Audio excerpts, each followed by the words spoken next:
Para poder ler. É isso.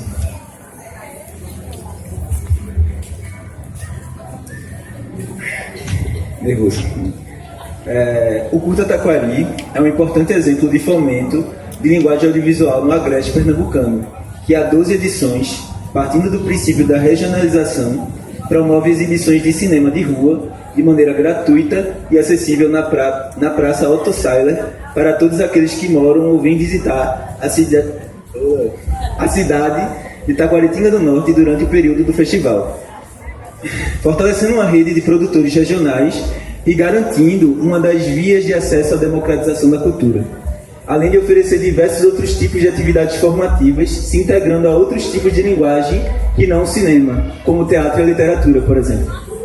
Existe uma preocupação do festival, nesta edição, em se exibir e debater questões ligadas à cultura e realidade dos povos originários e ancestralidade, através da promoção de debates e exibições de produções indígenas e não indígenas que trabalham essas questões.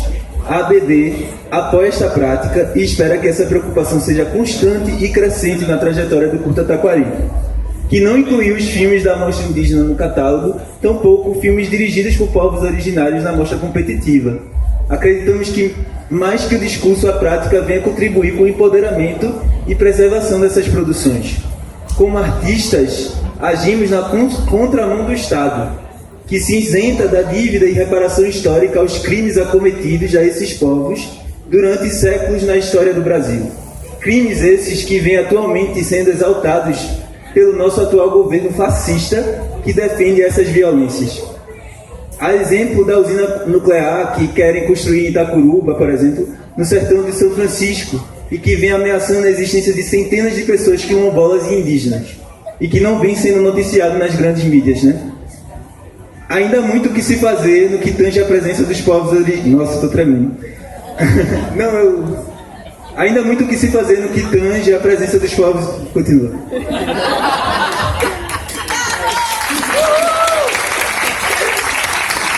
Ainda há muito o que fazer no que tange a presença dos povos originários em lugares de tomada de decisão e ocupando posições dentro da cadeia de produção audiovisual, assim como pessoas negras, LGBTQI+, mulheres, pessoas do interior, com deficiência, analfabetos, que apesar de serem a maioria da população, não conseguem acessar os espaços nem recursos financeiros que ficam concentrados nas mãos de pessoas de classe média privilegiada, não raro moradores da capital.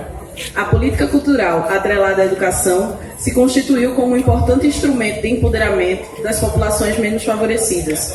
E o Júri ABD-APS-PE, neste 12º Curta Taquari, convida todos os membros do setor audiovisual a lutarem pela ampla democratização da cultura e dos recursos a ela destinados pelo Estado.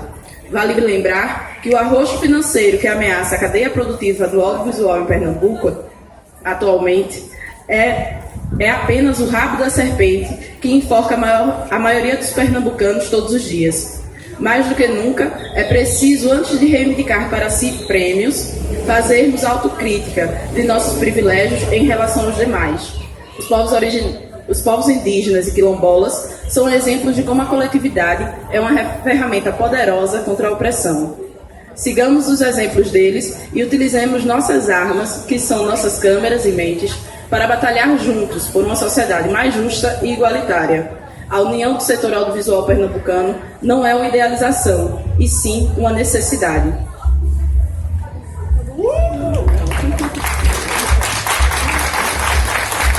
Esta carta corrobora com os novos rumos da ABD que, em seus 59 anos de existência em Pernambuco, apenas nos últimos anos tem se esforçado por se descolonizar. Há vozes que precisam falar, assim como há ouvidos com muita coisa importante a ser escutada. Neste sentido, gostaríamos de premiar o curta Tinha, de Lia Letícia, que através de uma nova abordagem estética e do discurso, questiona o olhar do colonizador sobre o colonizado, promovendo a inversão dos papéis e valorizando participação de povos originários no seu processo produtivo. Feito em parceria com realizadores da capital pernambucana e representantes do povo indígena Funiô, trazendo importantes reflexões sobre lugar de fala, construção de narrativa, ressignificação de imagens de arquivo e uma nova abordagem sobre a branquitude.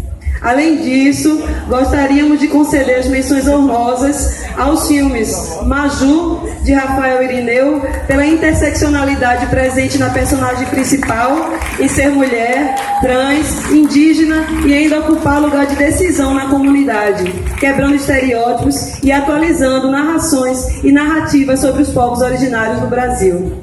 Para o filme Nana e Nilo, de Sandro Lopes, pela preocupação com o fortalecimento e valorização da cultura negra, oferecendo recurso audiovisual para a vivência da Lei 10.639, de 2003, que impõe a obrigatoriedade de ensino da história e cultura africana e afro-brasileira no cotidiano de crianças e jovens.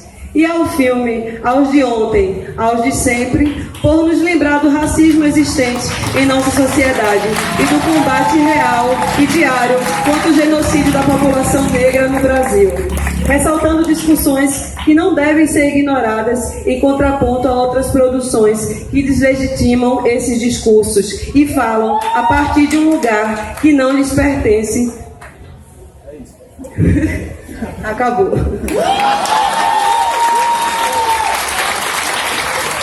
É que eu ia dizer que não lhes pertence e de que não são pertencentes, para completar também.